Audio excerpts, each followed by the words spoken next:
Hi, this is Stephanie, one of the reference librarians for the Watertown Free Public Library, and you're watching iPhone and iPad Basics. Let's get started. We're going to start by looking at the differences between iPhone and iPad. The obvious difference is the screen size and portability. But iPads also have the ability to have cellular capability, but also to just be a Wi-Fi model. All iPhones can make cell phone calls, so they do have cellular capability and they have access to the internet over cellular data networks. You must have some type of cell phone plan for that. The layout and the view can vary on the devices depending on the size of the screen, the generation or the age of the device, and the software version. Some apps are optimized for smaller or larger screens, so the layout may differ.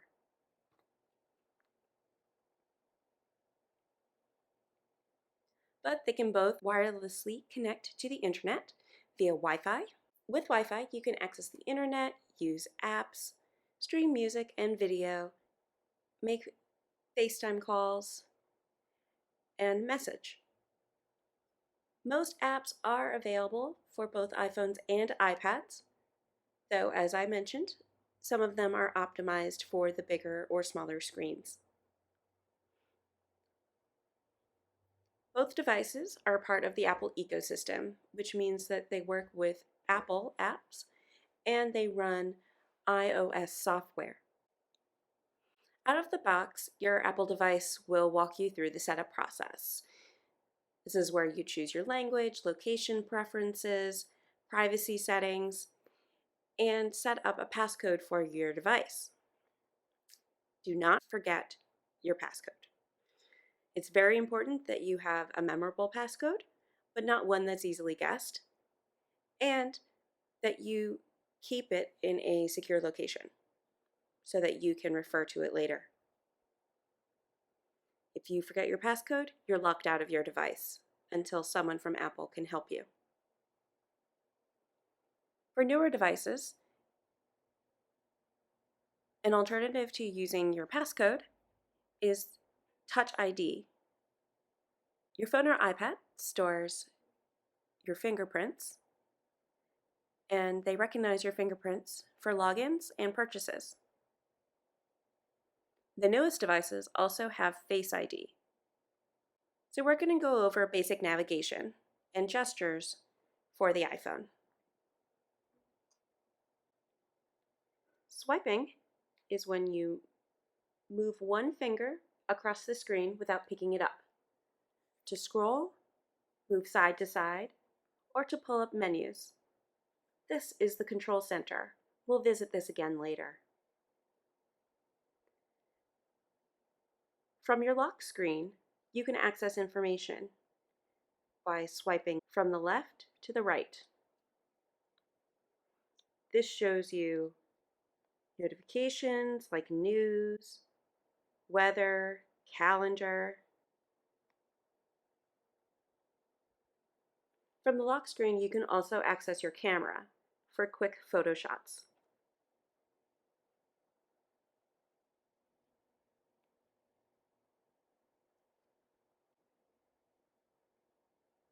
There's also pinch to zoom.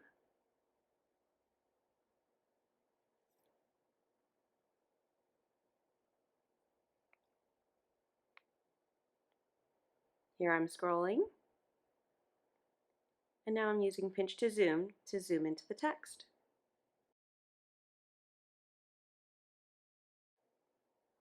To pinch, you move two fingers further apart across the screen without picking them up.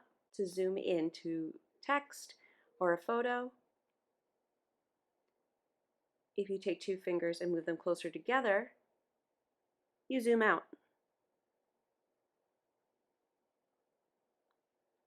Then there's tapping.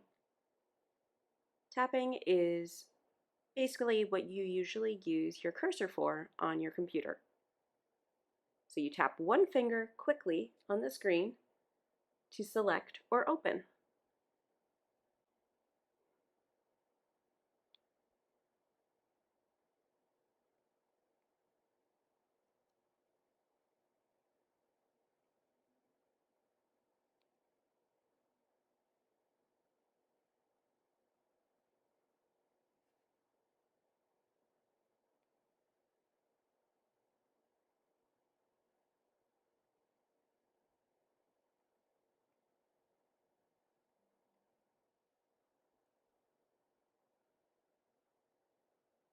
There are also times where double tap is helpful.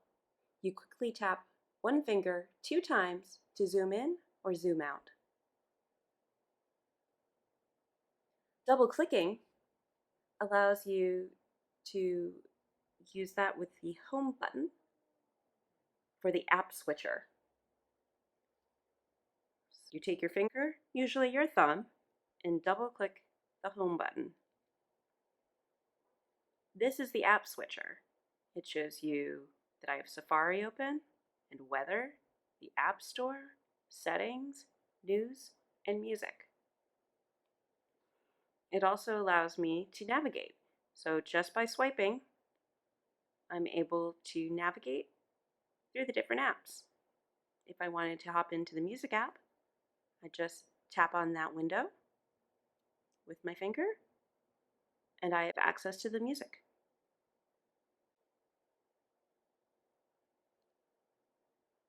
So these are basic navigation and gestures for most iPhones and iPads, but sometimes you'll come across a brand new iPhone or iPad that has different gestures and different navigation. You'll always be able to use swipe and tap, but there may be some tips and tricks that you'll want to explore on your own.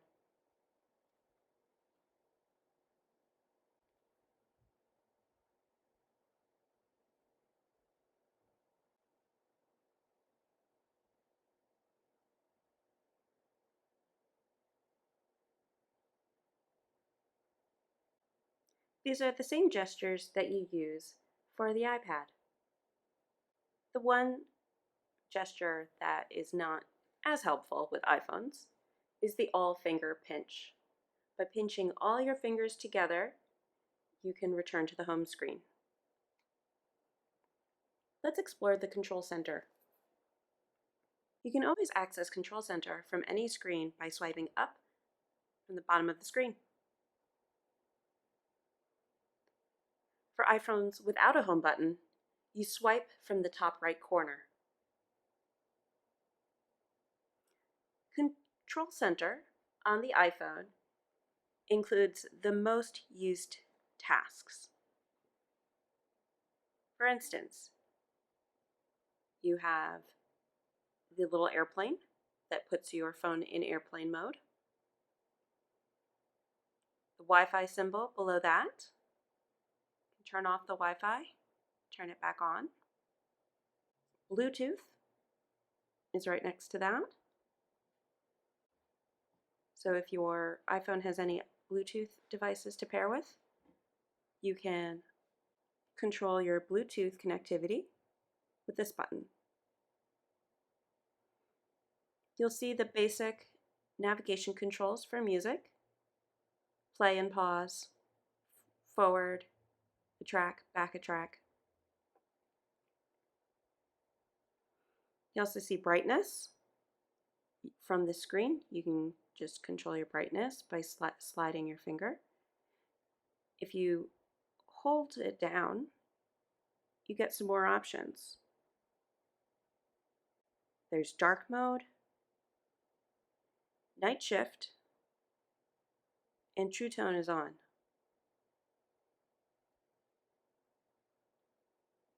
It also gives you a larger surface area for which to change the brightness. The most used app on my iPhone is Flashlight. It's very simple. It just activates a flashlight from your device, and it helps you navigate in the dark. The second most used app is the timer or alarm button. So that launches timer. You can use this in the kitchen when you're cooking. There's a stopwatch you can use if you're timing your run. And then there are alarms and world clocks. So you can see the time in different time zones, or in this case, different cities.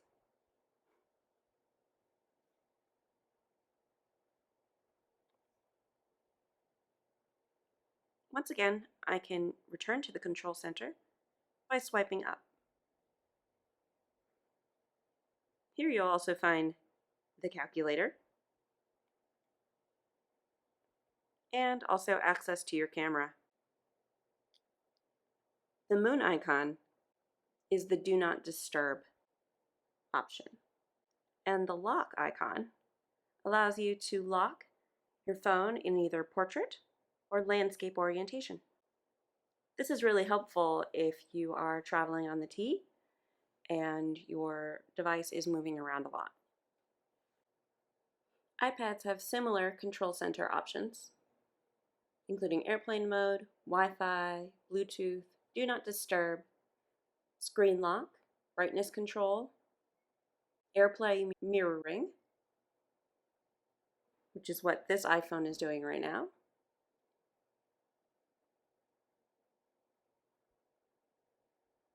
you can AirDrop file share on iPads, set alerts, alarms, and also access to the camera.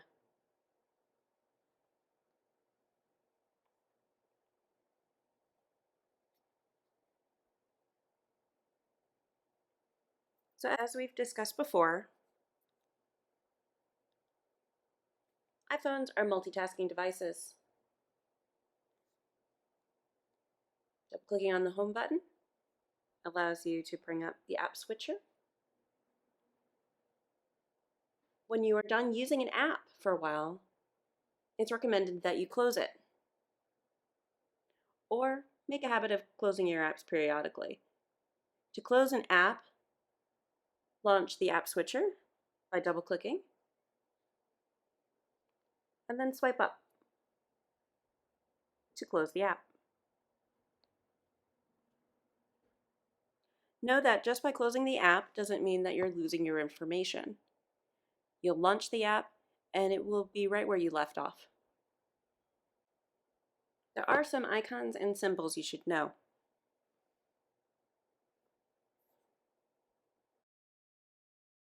This button, right down here, is the share button. Share allows you to send an article to somebody via AirDrop or messages, mail. You can add it to a note or a reminder. You can add a bookmark. And if your printer is capable, you can print it.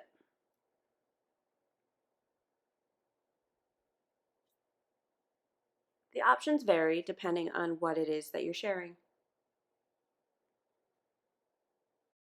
This book icon allows you to look at history, reading lists, and bookmarks. We've already talked about the app switcher, but this button right here, that's the Windows switcher. If you press and hold, it will tell you how many tabs you have open.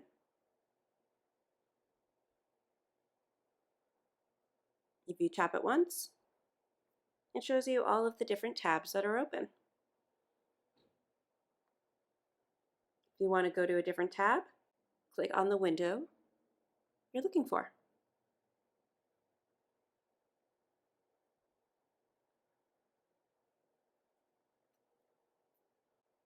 If you need to type, you can bring up the keyboard simply by tapping on a field an address bar, a message, or an email.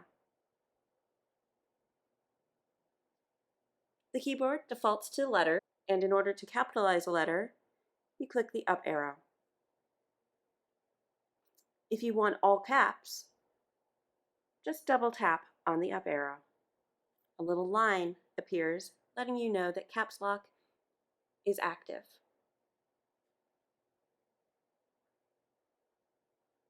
Tap the arrow to turn off caps. The 1, 2, 3 keyboard will bring you the numbers and most common symbols.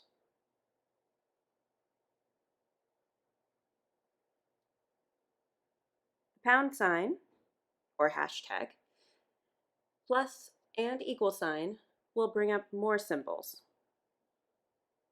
The smiley face will bring up emojis. If you want an accent, hold on the letter that you want to put the accent over and swipe over until you find the correct accent.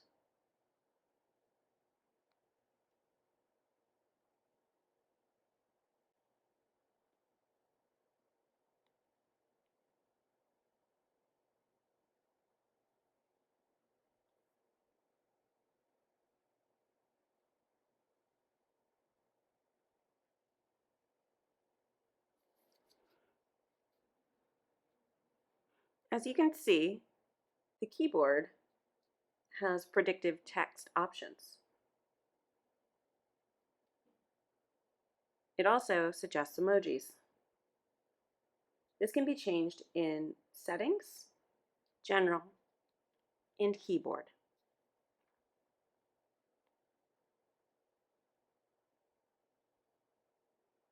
Let's look at the basic apps. There's Phone, which allows you to call, see your recent calls, and listen to voicemails.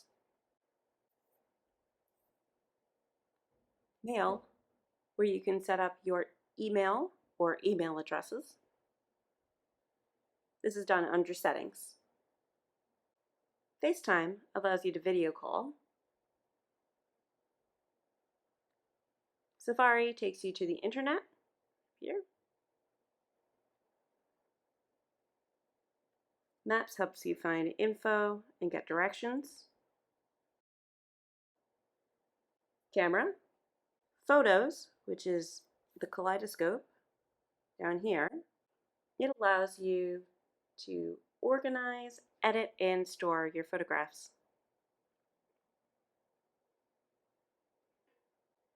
There's Music, which allows you to organize and store your music. And the iTunes Store, the star icon. There you can purchase and get music, movies, TV shows, podcasts, and ringtones. The App Store is where you purchase and get apps, and also where you update your apps.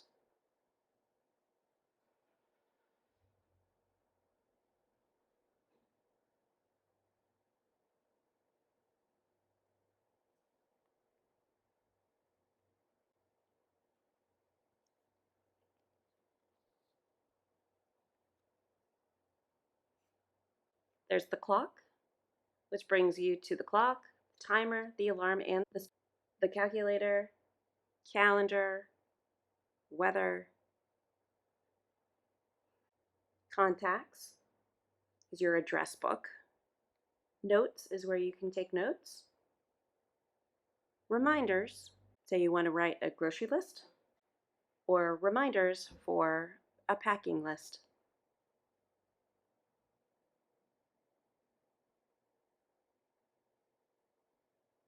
Apple Wallet stores your credit cards for Apple Pay. You can also store boarding passes, concert tickets, gift cards, promotional offers. News aggregates the news for you.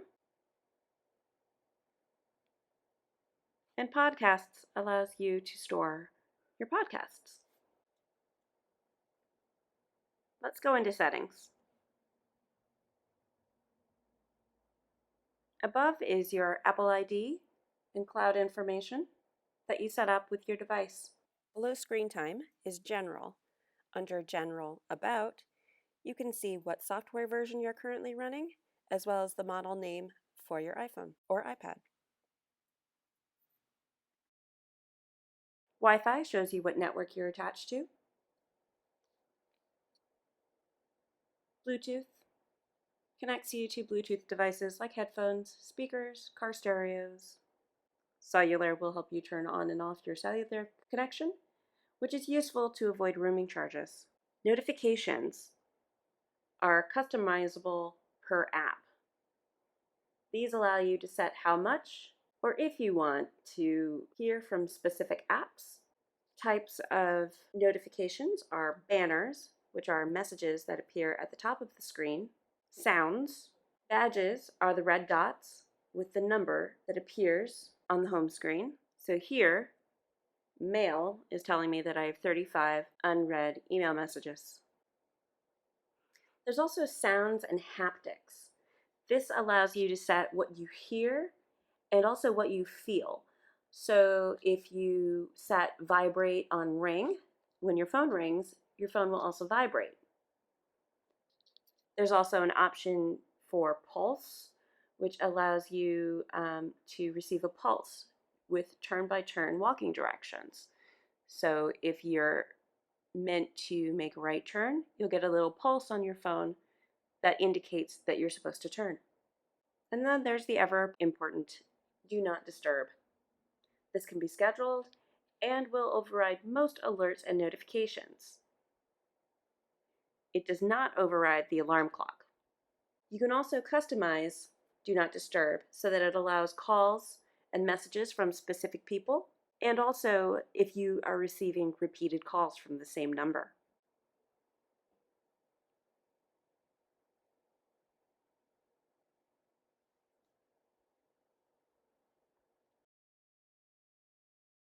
Under display and brightness, you're able to set the appearance.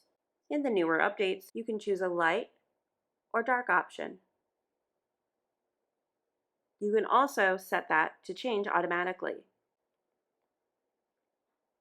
Brightness is the default brightness of your screen, but as you know, you can change that. True Tone is enabled, which automatically adapts the iPhone display based on the ambient lighting conditions so that colors appear more consistent in different environments.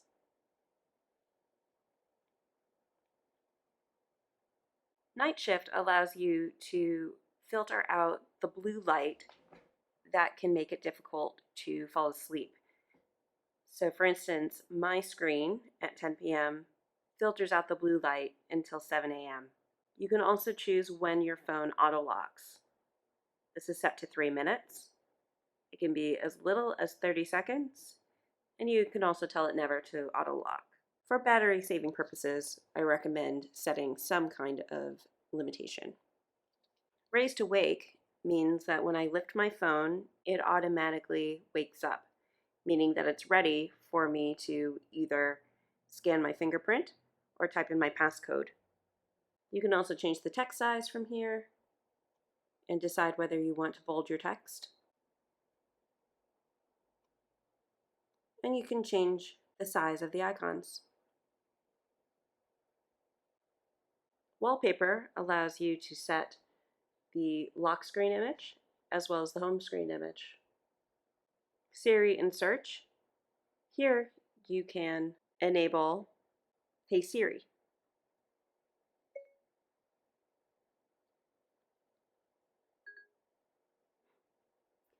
As you can see, as soon as I said those two words, the phone reacted by bringing up Siri and asking if I needed help.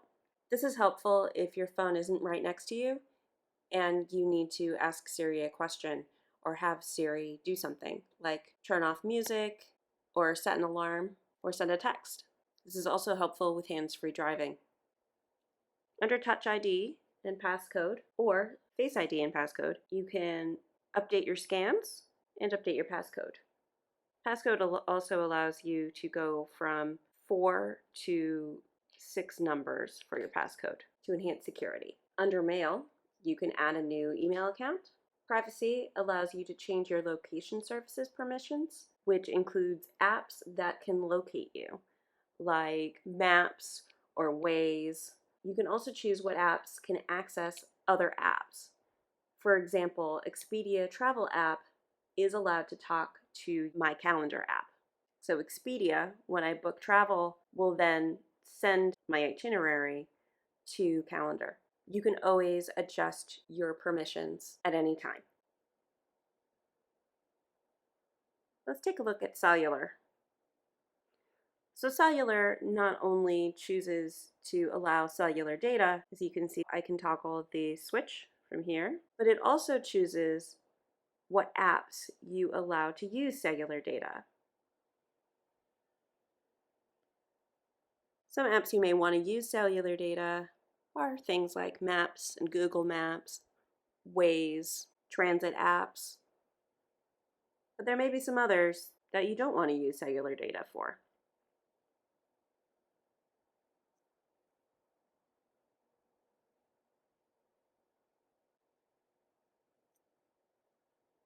Uber is another example of an app which you would want to use cellular data.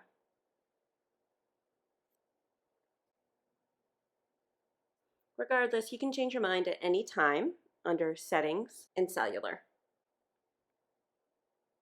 Let's take a quick look at some of the most used apps. Under Mail, you can click the Edit or Compose icon in the bottom right corner. Here you can type in your contact, a subject line, and then tap into the email and start writing. When you're finished and when you have a contact in place, the arrow will turn blue and you can click it to send your message. Under Messages, you can reply to text. You can reply by clicking in the text message field. You can add a photo by clicking the camera, which will then launch the camera, or you can add photos by clicking on the kaleidoscope right here. And just by tapping on the photo, I can text the photo.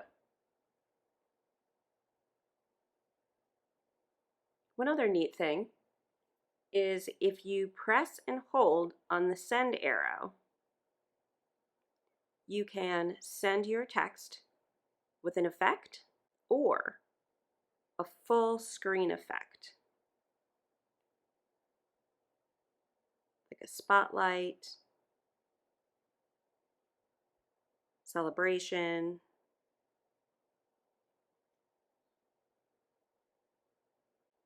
laser show, fireworks, shooting star, sparklers. So there are lots of different options, and your recipient will see your screen effect. To get out of this, just click the X. And here's a quick look at camera. Click on camera, click on the shutter button, and it will take a photo. Hold the shutter button down, and it will take a burst photo, which is a string of photos in close succession. If you swipe to the right, you can start a video.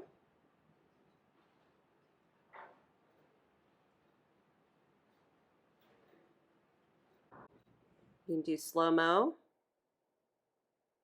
time-lapse. Portrait allows you to control the lighting best as if you're taking a portrait picture. And panorama allows you to take a long-form shot.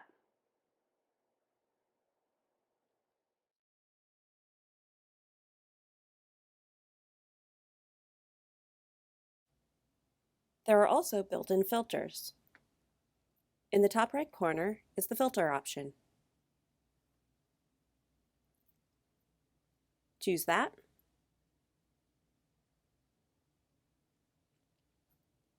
And you'll see the filters: vivid, vivid warm, vivid cool, dramatic, dramatic warm, dramatic cool, mono, silvertone, and noir. I actually like silvertone, so I'm going to select that and take a picture. Now I have a new picture with the filter applied.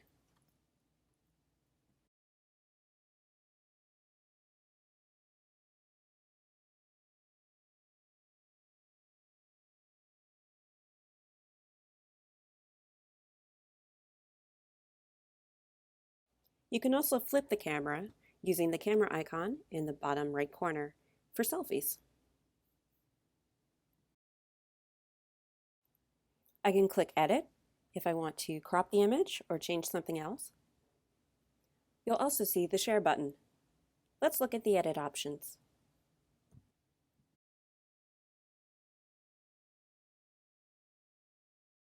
I can use the magic wand to automatically enhance the picture.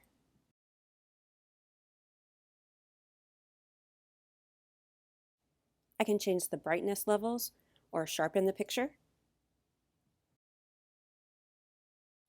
I can also straighten, crop, or flip the image.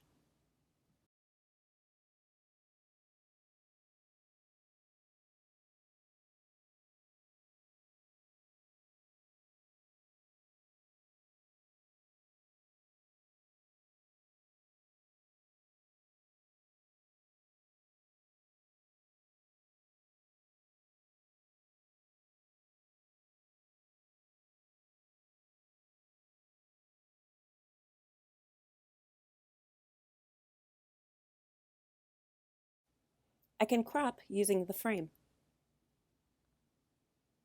like so.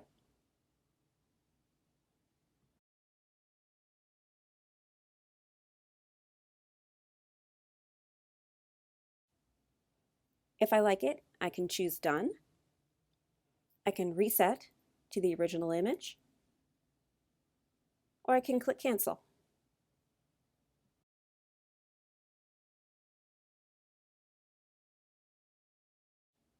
And that's the new image.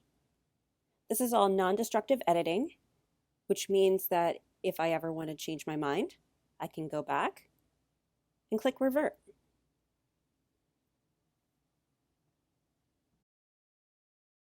You can use the left arrow to switch back into camera mode.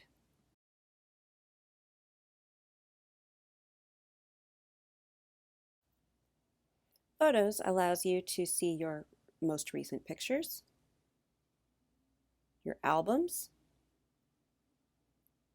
and any automatic albums that Apple has created for you.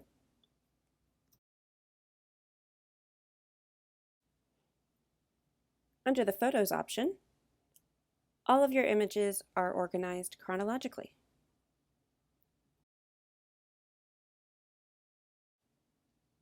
Under For You, you'll see Memories albums that Apple has curated for you, pictures that have recently been shared with you, and any photos that are in your recent activity.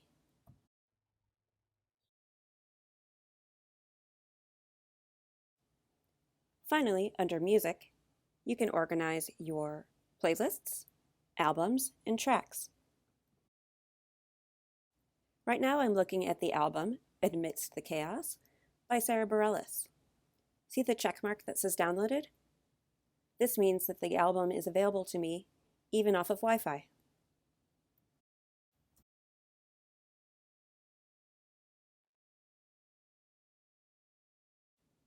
If you see the cloud icon, this means that you're streaming music that you saved to the cloud, but it's not actually on your device. That means that you have to be connected to the internet in order to listen to it.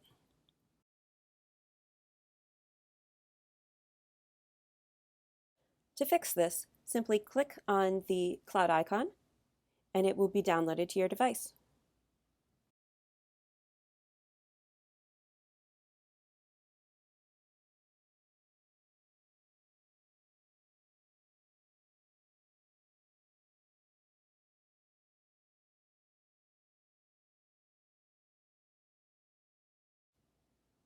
The menu icon in the bottom right corner is your Up Next list.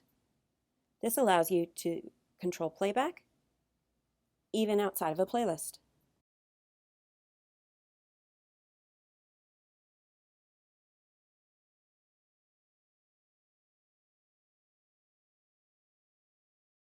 To add a song to Up Next, find a song,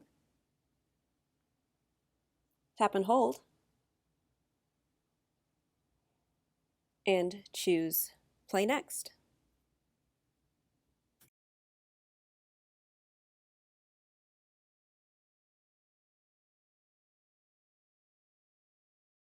And now Sedona is next on the list.